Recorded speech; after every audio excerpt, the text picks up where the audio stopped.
ನಮಸ್ಕಾರ ಸ್ನೇಹಿತರೆ. ಭಾರತದ ಅತಿದೊಡ್ಡ ವಿಮಾನಯಾನ ಸಂಸ್ಥೆಯಾದ ಇಂಡಿಗೋ ಇದೀಗ ಇತಿಹಾಸದಲ್ಲೇ ಕಾಣದಂತಹ ಸಂಕಷ್ಟದ ಸುಳಿಯಲ್ಲಿ ಸಿಲುಕಿದೆ. ಕಳೆದ ಕೆಲವೇ ದಿನಗಳಲ್ಲಿ ಬರೋಬ್ಬರಿ 4600ಕ್ಕೂ ಹೆಚ್ಚು ವಿಮಾನಗಳ ಹಾರಾಟ ರದ್ದುಗೊಂಡಿದ್ದು, ದೇಶದಾದ್ಯಂತ ವಿಮಾನ ನಿಲ್ದಾಣಗಳಲ್ಲಿ ಅಕ್ಷರಶಃ ಅರಾಜಕತೆ ಸೃಷ್ಟಿಯಾಗಿದೆ. ಬೆಂಗಳೂರು, ದೆಹಲಿ, ಮುಂಬೈ ಸೇರಿದಂತೆ ಪ್ರಮುಖ ನಗರಗಳಲ್ಲಿ ಪ್ರಯಾಣಿಕರು ಗಂಟೆಗಟ್ಟಲೆ ಪರದಾಡುವಂತಾಗಿದ್ದು, ಬ್ಯಾಗೇಜ್ ವಿಳಂಬ ಹಾಗೂ ಏಕಾಏಕಿ ರದ್ದಾಗುತ್ತಿರುವ ಫ್ಲೈಟ್ಗಳಿಂದಾಗಿ ಪ್ರಯಾಣಿಕರ ತಾಳ್ಮೆ ಕಟ್ಟೆಯೊಡೆದಿದೆ. ಈ ಗಂಭೀರ ಪರಿಸ್ಥಿತಿಯನ್ನು ಅರಿತ ನಾಗರಿಕ ವಿಮಾನಯಾನ ನಿರ್ದೇಶನಾಲಯ ಅಥವಾ ಡಿಜಿಸಿಎ ಇಂಡಿಗೋ ಮೇಲೆ ಕಠಿಣ ಕ್ರಮಕ್ಕೆ ಮುಂದಾಗಿದೆ. ಗುಲ್ಗಾಂನಲ್ಲಿರುವ ಸಂಸ್ಥೆಯ ಮುಖ್ಯ ಕಚೇರಿಯಲ್ಲಿ ವಿಶೇಷ ತನಿಖಾ ತಂಡಗಳು ಪರಿಶೀಲನೆ ನಡೆಸುತ್ತಿದ್ದು, ಸಿಬ್ಬಂದಿ ಕೊರತೆ ಮತ್ತು ತಾಂತ್ರಿಕ ವೈಫಲ್ಯಗಳ ಬಗ್ಗೆ ಸ್ವತಃ ಇಂಡಿಗೋ ಸಿಇಒ ಪೀಟರ್ ಎಲ್ಬರ್ಸ್ ಅವರು ಪ್ರಾಧಿಕಾರದ ಮುಂದೆ ಹಾಜರಾಗಿ ವಿವರಣೆ ನೀಡಬೇಕಾದ ಸ್ಥಿತಿ ನಿರ್ಮಾಣವಾಗಿದೆ. ಇನ್ನೊಂದೆಡೆ ವಿಮಾನ ಟಿಕೆಟ್ ದರಗಳು 39,000ದಿಂದ 64,000 ರೂಪಾಯಿಗಳವರೆಗೆ ಗಗನಕ್ಕೇರಿರುವುದನ್ನು ದೆಹಲಿ ಹೈಕೋರ್ಟ್ ಗಂಭೀರವಾಗಿ ಪ್ರಶ್ನಿಸಿದೆ. ಪರಿಸ್ಥಿತಿ ನಿಯಂತ್ರಣಕ್ಕೆ ಬರುವವರೆಗೆ 10% ವಿಮಾನ ಹಾರಾಟವನ್ನು ಕಡಿತಗೊಳಿಸುವಂತೆ ಸರ್ಕಾರ ಕಠಿಣ ಆದೇಶ ನೀಡಿದೆ. ಈ ಎಲ್ಲದರ ನೇರ ಪರಿಣಾಮ ಕಂಪನಿಯ ಆರ್ಥಿಕತೆಯ ಮೇಲೂ ಬೀರಿದ್ದು, ಡಿಸೆಂಬರ್ ತಿಂಗಳೊಂದರಲ್ಲೇ ಇಂಡಿಗೋ ಷೇರುಗಳು 21% ಕುಸಿತ ಕಂಡು ಮಾರುಕಟ್ಟೆ ಮೌಲ್ಯ 2 ಲಕ್ಷ ಕೋಟಿ ರುಗಿಂತ ಕೆಳಗೆ ಜಾರಿದೆ. ಸಂಸ್ಥೆಯು ತನ್ನ ವೈಫಲ್ಯಕ್ಕೆ ಟ್ರೂಲಿ ಸಾರಿ ಎಂದು ಬಹಿರಂಗವಾಗಿ ಕ್ಷಮೆಯಾಚಿಸಿದ್ದರೂ ಪ್ರಯಾಣಿಕರ ಸಮಸ್ಯೆಗಳು ಇನ್ನೂ ಬಗೆಹರಿಯಿಲ್ಲ. ಇದು ಕೇವಲ ಇಂಡಿಗೋ ಸಂಸ್ಥೆಯ ಅಸ್ಥಿರತೆ ಮಾತ್ರವಲ್ಲ, ಒಟ್ಟಾರೆ ಭಾರತೀಯ ವಿಮಾನಯಾನ ವ್ಯವಸ್ಥೆಯ ಮೇಲಿನ ಜನಸಾಮಾನ್ಯರ ನಂಬಿಕೆಗೆ ಎದುರಾಗಿರುವ ಅತಿ ದೊಡ್ಡ ಪರೀಕ್ಷೆಯಾಗಿದೆ ಎಂದು ತಜ್ಞರು ವಿಶ್ಲೇಷಿಸಿದ್ದಾರೆ. ಭಾರತದಲ್ಲಿ ಮನೆ ಮಾತಾಗಿರುವ 10 ನಿಮಿಷದ ಡೆಲಿವರಿ ಅಥವಾ ಕ್ವಿಕ್ ಕಾಮರ್ಸ್ ಉದ್ಯಮ ಇದೀಗ ಅಸ್ತಿತ್ವದ ಹೋರಾಟಕ್ಕೆ ಇಳಿದಿದೆ. ಬ್ಲಿಂಕಿಟ್, ಸ್ವಿಗ್ಗಿ, ಇನ್ಸ್ಟಾಮಾರ್ಟ್ ಮತ್ತು ಜೆಪ್ಟೋದಂತಹ ದಿಗ್ಗಜ ಕಂಪನಿಗಳ ನಡುವಿನ ಪೈಪೋಟಿ ತಾರಕ್ಕೇರಿರುವಾಗಲೇ ಬ್ಲಿಂಕಿಟ್ ಸಿಇಒ ಅಲ್ಬಿಂದರ್ ಧಿನ್ಸಾ ಅವರು ಆಘಾತಕಾರಿ ಭವಿಷ್ಯವಾಣಿಯೊಂದನ್ನು ನುಡಿದಿದ್ದಾರೆ. ಭಾರತದ ಕ್ವಿಕ್ ಕಾಮರ್ಸ್ ವಲಯದಲ್ಲಿ ಸೃಷ್ಟಿಯಾಗಿರುವ ಬೃಹತ್ ಬಬಲ್ ಅಥವಾ ಗುಳ್ಳೆ ಶೀಘ್ರದಲ್ಲೇ ಒಡೆಯುವ ಸಾಧ್ಯತೆಯಿದೆ ಎಂದು ಅವರು ಎಚ್ಚರಿಸಿದ್ದಾರೆ. ಕೇವಲ ಮಾರುಕಟ್ಟೆ ಹಿಡಿಯುವ ಭರದಲ್ಲಿ ಕಂಪನಿಗಳು ಉಚಿತ ಕೊಡುಗೆಗಳು ಮತ್ತು ಭಾರೀ ಡಿಸ್ಕೌಂಟ್ಗಳನ್ನು ನೀಡುತ್ತಾ ಸಾವಿರಾರು ಕೋಟಿ ನಷ್ಟವನ್ನು ಅನುಭವಿಸುತ್ತಿವೆ.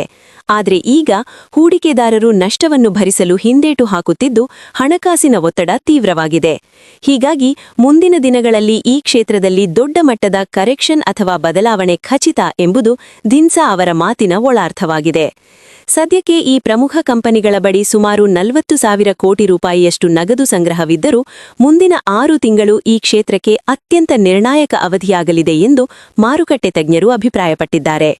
ಇದರ ನೇರ ಪರಿಣಾಮ ಗ್ರಾಹಕರ ಮೇಲೂ ಆಗಲಿದ್ದು, ಇನ್ನು ಮುಂದೆ ಭರ್ಜರಿ ಡಿಸ್ಕೌಂಟ್ಗಳಿಗೆ ಕತ್ತರಿ ಬೀಳುವ ಸಾಧ್ಯತೆಯಿದೆ.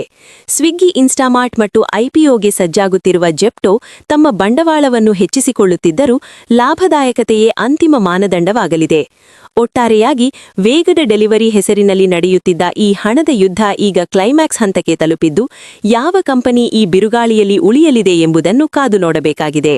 ಜಗತ್ಪ್ರಸಿದ್ಧ ಫುಟ್ಬಾಲ್ ತಾರೆ ಕ್ರಿಸ್ಟಿಯಾನೋ ರೊನಾಲ್ಡೋ ಈಗ ಕೇವಲ ಕ್ರೀಡಾಂಗಣಕ್ಕೆ ಸೀಮಿತವಾಗಿಲ್ಲ. ಇದೀಗ ಅವರು ಕೃತಕ ಬುದ್ಧಿಮತ್ತೆ ಅಥವಾ ಎಐ ಜಗತ್ತಿಗೂ ಅಧಿಕೃತವಾಗಿ ಲಗ್ಗೆಯಿಟ್ಟಿದ್ದಾರೆ. ವೇಗವಾಗಿ ಬೆಳೆಯುತ್ತಿರುವ ಎಐ ಸರ್ಚ್ ಪ್ಲಾಟ್ಫಾರ್ಮ್ ಆದ ಪರ್ಪ್ಲೆಕ್ಸಿಟಿ ಎಐನಲ್ಲಿ ರೊನಾಲ್ಡೋ ಬಂಡವಾಳ ಹೂಡಿಕೆ ಮಾಡಿ ಸಂಸ್ಥೆಯೊಂದಿಗೆ ಹೊಸ ಜಾಗತಿಕ ಪಾಲುದಾರಿಕೆಯನ್ನು ಘೋಷಿಸಿದ್ದಾರೆ. ಈ ಕುರಿತು ಸಂತೋಷ ಹಂಚಿಕೊಂಡಿರುವ ಪರ್ಪ್ಲೆಕ್ಸಿಟಿ ಸಿಇಒ ಅರವಿಂದ್ ಶ್ರೀನಿವಾಸ್, ರೊನಾಲ್ಡೋ ಅವರೊಂದಿಗೆ ಈ ಒಪ್ಪಂದವನ್ನು ಎಲೈಟ್ ಕೊಲ್ಯಾಬ್ ಎಂದು ಬಣ್ಣಿಸಿದ್ದಾರೆ.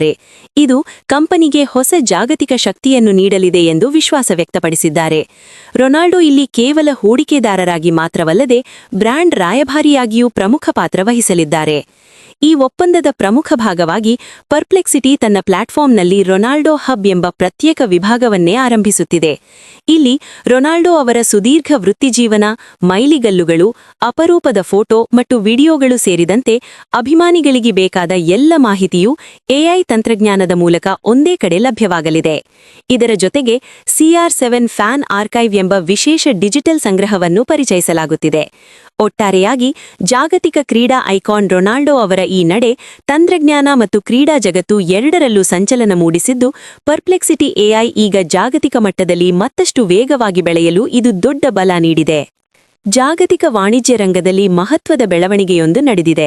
ಮೆಕ್ಸಿಕೋ ಸರ್ಕಾರ ಏಷ್ಯನ್ ರಾಷ್ಟ್ರಗಳಿಂದ ಆಮದಾಗುವ ಸರಕುಗಳ ಮೇಲೆ ಶೇಕಡ 50ರಷ್ಟು ಭಾರೀ ಸುಂಕ ಅಥವಾ ಟ್ಯಾರಿಫ್ ವಿಧಿಸಲು ನಿರ್ಧರಿಸಿದೆ.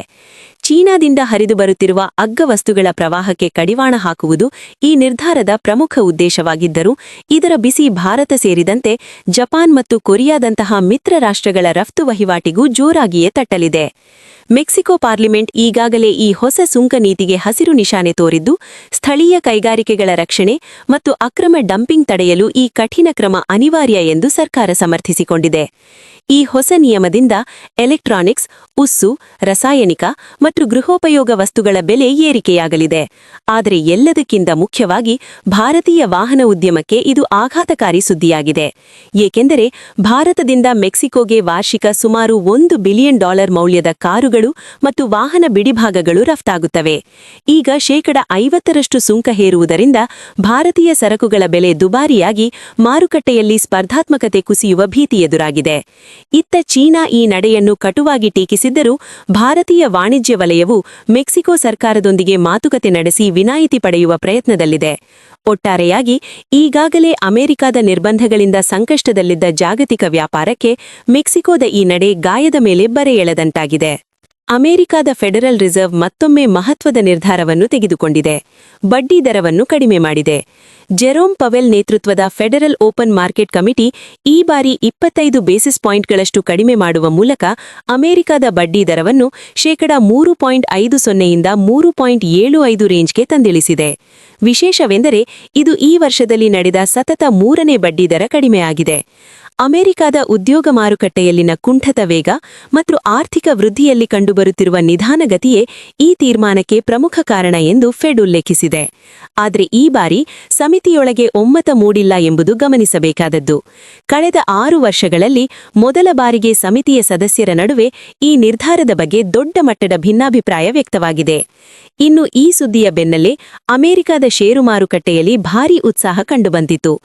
ಡೌ ಜೋನ್ಸ್ ಸೂಚ್ಯಾಂಕ ಸುಮಾರು 500 ಪಾಯಿಂಟ್ಗಳಷ್ಟು ಏರಿಕೆ ಕಂಡರೆ, S&P 500 ಮತ್ತು ನಾಸ್ಡಾಕ್ ಕೂಡ ಬಲವಾದ ಲಾಭವನ್ನು ದಾಖಲಿಸಿವೆ.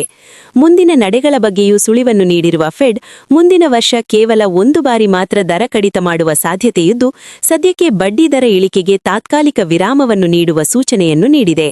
ಒಟ್ಟಾರೆಯಾಗಿ ಈ ಬಡ್ಡಿದರ ಇಳಿಕೆಯು ಅಮೆರಿಕದ ಆರ್ಥಿಕತೆಗೆ ಸದ್ಯದ ಮಟ್ಟಿಗೆ ಚೇತರಿಕೆ ನೀಡಲಿದ್ದರೂ, ಏರುತ್ತಿರುವ ಹಣದುಬ್ಬಲ ಅಥವಾ ಇನ್ಫ್ಲೇಷನ್ ನಿಯಂತ್ರಣ ಒಂದು ಸವಾಲಾಗಿಯೇ ಉಳಿದಿದೆ ಎಂಬುದು ತಜ್ಞರ ಅಭಿಪ್ರಾಯವಾಗಿದೆ.